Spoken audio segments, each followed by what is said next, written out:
Hey everybody, it's Scott Steen with winnersandwhiners.com, coming to you from the Mel Ott studio deep in the bowels of the Winners and Whiners Sports and Entertainment Complex to bring you today's Deep 3.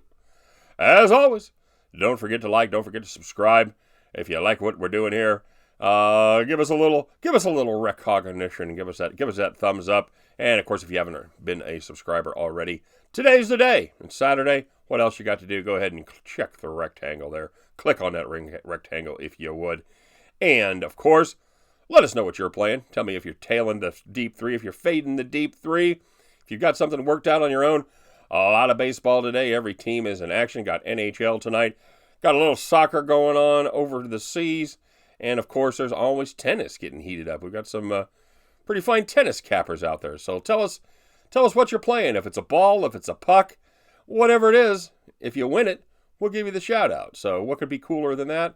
Besides the money that you're going to win on your bet, not much.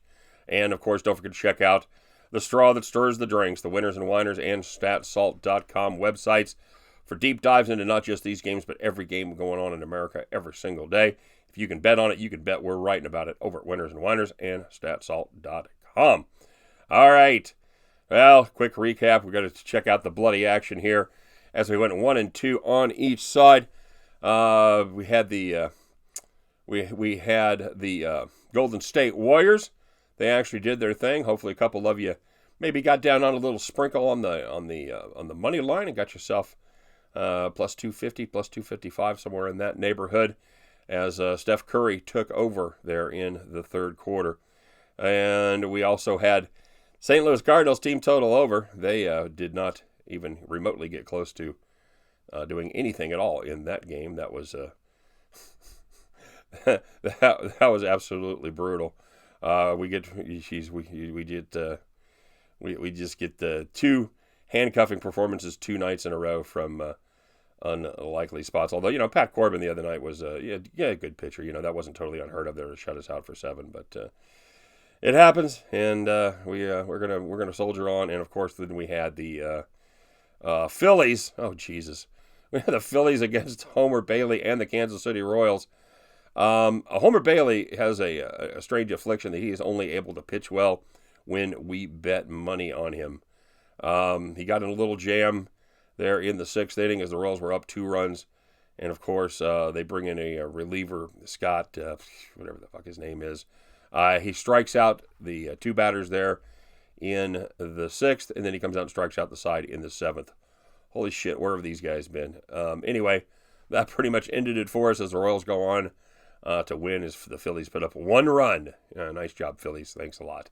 So that was that, and we went, like I said, 1 and 2 on the premium side as well. We had the Cincinnati Reds take care of business in the first 5 innings. They were up 4-0, no problem there. We took kind of a long shot swing. It wasn't a ton that I loved here, guys. I took a long shot swing on the San Diego Padres.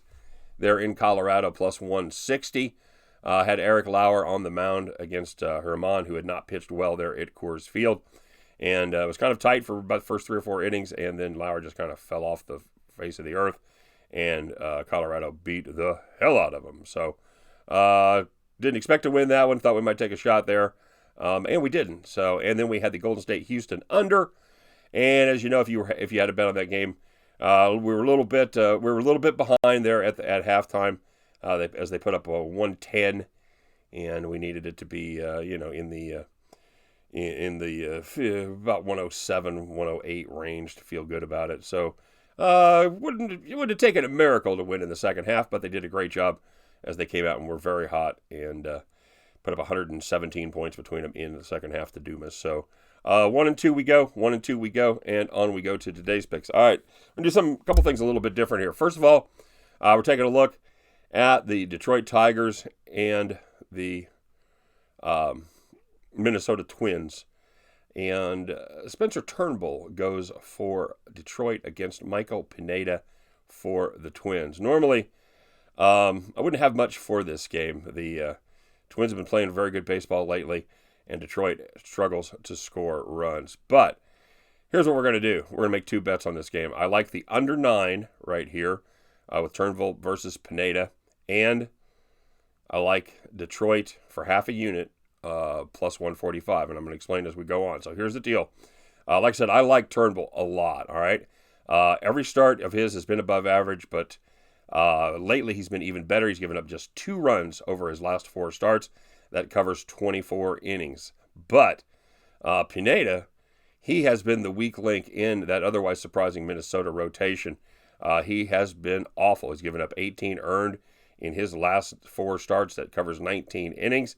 So what we're going to do is we're going to bet the under, but we're going to hedge against Detroit and their terrible, terrible offense in case they happen to discover just how shitty Pineda actually is and they hang a 6 spot on him. So that's the way I see this. I think that this game should go under. I don't think Minnesota's going to score a ton of runs, and I think that the only way this game goes over is if Detroit breaks through against Pineda and, like I said, hangs 6 or 7 on the board. So we're going to hedge that Detroit, take a half unit at plus 145, and Minnesota with a full play for under 9. So the way that works, let's say you're betting 200 on Minnesota, so you're on the under. Let's say the game goes over. Let's say Detroit wins 7-3, so you lose 220 on your under bet. However, your 100 pays 145, so you end up actually losing just $75 on those 2 bets as you have Minnesota. Now, if you got the big brass ones and you don't think Detroit's going to break through for very many, you think it's going to be a 4-3 contest, something like that, go ahead and take a full play on Detroit. I don't hate Detroit right here as far as a play by itself as well. So there's our 2 plays there. And taking a look at the NHL tonight. That's right, everybody. As the St. Louis Blues take on the San Jose Sharks. We're taking a look right here at the first period.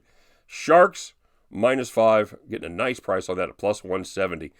San Jose led the league in first period goals this season, tallying 102 during the regular season. However, they've kept it going in the postseason. They've scored 14 in their 14 first period goals in their 14 playoff games so far. Meanwhile, the Blues, they were decent during the regular season, giving up first period goals, but they haven't been nearly as good in the playoffs, and they are a -4 for their games throughout the playoffs. So, you know what? You add in the double overtime barn burner in the Blues last game, and now they have to travel all the way from Missouri out there to San Jose. I got a little bit of a travel problem with them. Going to be worn down just a little bit. I like San Jose here. Come out strong. Give me San Jose -0.5 at plus 170. And give us the Minnesota Detroit Tigers under 9, as well as the Detroit Tigers plus 145 for half a unit as a little mini hedge there. And you guys get down on those 3 plays at the end of the day. You guys can join me. We'll pick up our winning tickets, and we will head back to the window.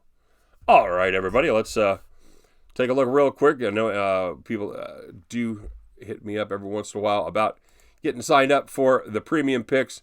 So, without further ado, there is our premium picks. There is our April record. We are still profitable for this week as well. That'll be our 5th week in a row if profit, if we can run out the weekend here. And so, yeah, if you want to get signed up, just follow the link right down there below my name, and we will take care of the rest. All right? So, without further ado, let's take a look at the shout-outs. All right, shall we? We've got a few shout-outs there today. Kent P said he was tailing the deep 3, and he also had the Rockies team total over 5.5. Whoo, just snuck that one home, Kent. Nice job. Your Rockies play there on your own. You were able to offset your deep 3 losses. So nicely done, brother. The astute Aardvark, he had the Twins on the run line. He was also tailing me on the homer play. Homer. Can we say it? Can we just do it one time? Don't! All right, thanks. Sorry. And Miguel down there in NOLA. Looks like he came through okay. Did he get it? He had the Brewers on the money line, check. Had the Twins on the money line, check. And he parlayed the Cubs total under 8.5. He had the Reds and he had the Astros on the run line. He says that pays 4-1. Looks like a 3-teamer. I think that's right. So nice job, Miguel. I'm thinking that bankroll took a little positive turn there. Percy Stewart. I don't remember. Not sure we've heard from Percy before. I don't. Usually I remember. And Percy had the Red Sox. So fantastic play, Percy. If that's your first time stopping by, you laid out a banger right there, brother. Well done, as the Sox definitely We're taking care of business. Very nice, brother. Good play. Join us again, man. Let us know what else you're on today. Hammered Hank, he had the Twins on the run line. Roland M, he had the over on the Warriors. Good call, Roland. Well done, my friend. Mikey B had Golden State. He had the Cubs under 9. He had Atlanta under 8.5. Todd M laid out a pretty good case for the Golden State over. And by golly, it absolutely came true. Todd, I'm going to give credit where credit's due. You totally called it, brother. I thought that the defense had actually been statistically a little bit better without Durant in the lineup, believe it or not, because they played just kind of a different style. But Todd, you ended up being right. Hats off to you. Nice hit, and glad you made some money on it, brother. You done good. Edwin Garcia, he had the Cubs. He said the Cubs versus Brewers line isn't out yet, but the under is a lock. A lock.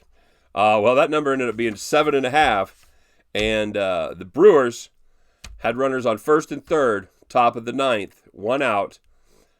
Hit a slow roller to the shortstop. They were able actually to turn to. I thought there was no way they were going to turn. I thought they were going to let that run score and take it over.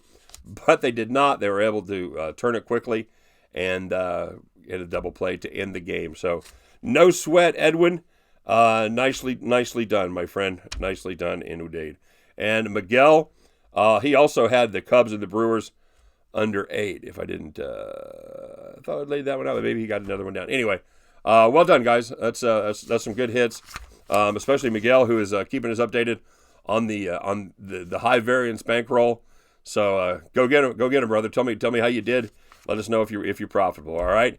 You guys have a great weekend. Have a fantastic Saturday. Get out there and got a lot of sports to watch. Got a lot of baseball on, but you know what? Go out there and get some steps in. Shit, if I can go hit the trails a little bit today, which I'm actually going to do, go a little hiking with my daughter. Hell, if I can get out there and do it, you guys can do that too. Get yourself some sun. Soak up that vitamin D. All right, get out of the basement. Get out of the basement. That's what my wife always tells me whenever we're at the house. So I'm going to do it. You should too. You guys have fun. Good luck. And you know what? We'll talk about it all tomorrow. All right, you guys take care. Bye-bye.